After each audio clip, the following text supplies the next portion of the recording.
बच्चों में जो अचानक संक्रमण बढ़ा है, पहले मतलब दिखता था कि वो कैरियर्स भले कह दिए जाते थे, लेकिन उस तरह का असर नहीं रहता था। अब कई अस्पताल जो हैं, वहाँ से जो आंकड़े हमारे सामने आ रहे हैं, वो थोड़ा परेशान करते हैं डॉक्टर त्रेयन। इसीलिए मैं समझना चाहती हूँ कि इस बार क्या अलग हुआ है कि बच्चों को ये संक्रमण हो रहा है? क्या जो वायरस म्यूटेट कर रहा है, उसका जो डबल म्यूटेंट वेरिएंट जिसे कहा जा रहा है, क्या वो इसके लिए रिस्पॉन्सिबल है?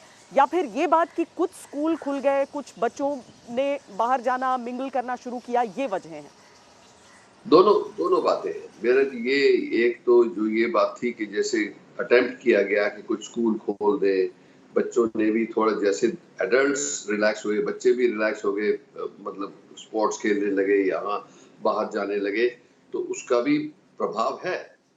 पर एक जो आज के दिन डेटा 100% कंक्लूसिव नहीं है, बट ये जरूर साइंटिफिक कम्युनिटी में विश्वास है कि ये जो म्यूटेंट्स हुए हैं, जो म्यूटेशन हुई है और खास करके जो डबल म्यूटेशन है, इसकी वजह से बहुत सारा ये जो बढ़ रहा है और बच्चों में जो बढ़ रहा है उसका हाथ है। अब जब डेटा इकट्ठा हो जाएगा तो ये प्रूव हो जाएगा और डिस्प्रूव हो जाएगा, पर ये जरूरी है कि हमें उस डेटा की वेट नहीं करनी है। हमें तो ऑलरेडी लॉकडाउन, पर्सनल लॉकडाउन तो कर देना चाहिए, हमें अपनी प्रोटेक्शन तो कर ही लेनी चाहिए, क्योंकि उसमें क्या नुकसान है। अगर जो आप मास्क पहनेंगे और पब्लिक में नहीं जाएंगे मास्क के बगैर, या फैमिली मेंबर्स जो हैं वो जो साथी हैं वो तो ठीक है, पर कोई बाहर का आदमी आता है तो सारे मास्क पहने, कुछ भी एक्टिविटी होती है तो मास्क पहने, किसी को खांसी जुकाम कोई बुखार सा लगता है उसको इमीडिएटली आइसोलेट करें। ये ना करें कि हम वेट करते हैं 3 दिन बाद आरटीपीसीआर कराएंगे, उसी दिन आरटीपीसीआर कराओ और उसी दिन आइसोलेट कर दो। अगर जो नेगेटिव है तो फिर ठीक हो जाएगा, नहीं नेगेटिव है तो आपको पता लग जाएगा और फैमिली मेंबर्स को नहीं होगा।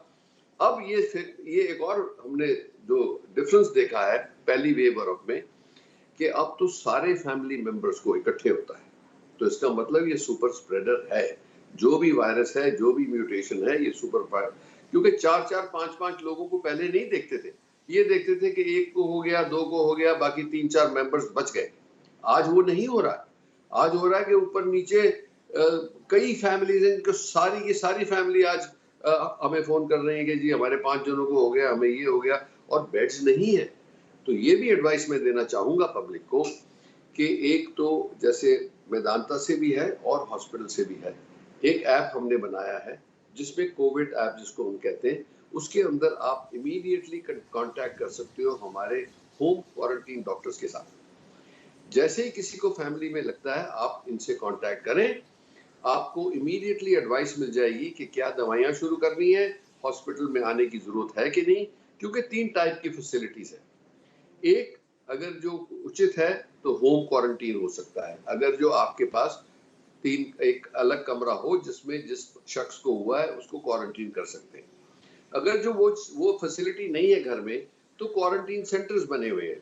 जैसे हमने एक रेड फॉक्स होटल को ले रखा है, उसके अंदर हम जो लोग जिनको हॉस्पिटल में होने की जरूरत नहीं है पर मॉनिटरिंग होने की जरूरत है, वहां रखा हुआ है, वहां नर्सेज डॉक्टर्स हैं जो उनका ध्यान रखते हैं। अगर जो वो सीरियस होते हैं तो उनको सीधा हॉस्पिटल में लिया जाता है। इसीलिए हमें तीनों लेवल के ऊपर काम करना है। पब्लिक को ये एहसास हो जाना चाहिए कि ये नहीं कि जिसको भी पॉजिटिव निकला भागो हॉस्पिटल, क्योंकि हॉस्पिटल उन लोगों के लिए है जिनकी जान खतरे में है या जो सीरियस हो गए हैं, जिनको इमीडिएट इंट्रावीनस ट्रीटमेंट की जरूरत है, उनके लिए हॉस्पिटल उचित है। तो ये अगर जो हम पब्लिक सारी मिलके ये जो जंग है, जैसे अगर जो बॉर्डर के ऊपर कोई आक्रमण होता है तो हमारी आर्मी लड़ती है, ये हमारे पास इंटरनल आक्रमण हुआ है, और तो चाइना से आया है, वो तो दिखता भी नहीं है, ये तो दुश्मन दिखता नहीं है। तो इसलिए हम सब जो मेडिकल प्रोफेशन है, जो फ्रंट लाइन वर्कर्स हैं, जो और सपोर्ट सर्विसेज के बंदे हैं, इन्होंने तो पहली बार भी बहुत बढ़िया काम किया, डटे रहे। साल साल से हमारे डॉक्टर डटे हुए हैं, बाकी सब अपनी जान के ऊपर खेल के, वो अब भी डटे हुए, अब भी सेकंड टाइम वो बिल्कुल मैदान में उतर आए हैं। पर उनकी भी तो हेल्प करनी है आपने, क्योंकि ये बोलोगे जी सिर्फ डॉक्टर ही लड़ेंगे या पैरामेडिकल लड़ेंगे और हॉस्पिटल ही लड़ेंगे, और अगर जो कोई किसी को एडमिशन नहीं मिलती या मृत्यु होती है तो हॉस्पिटल का गलती है या डॉक्टर की गलती है, ये सही नहीं है। ये टाइम नहीं है एक दूसरे को जबरदस्ती ब्लेम करने का, ये टाइम है इकट्ठे मिलके प्रिवेंशन करने का। ये चेन को तोड़ने का। बट जो बदकिस्मती से इसके शिकार हो जाते हैं, उनका ध्यान रखना और इलाज करना जो उनके लिए उचित है।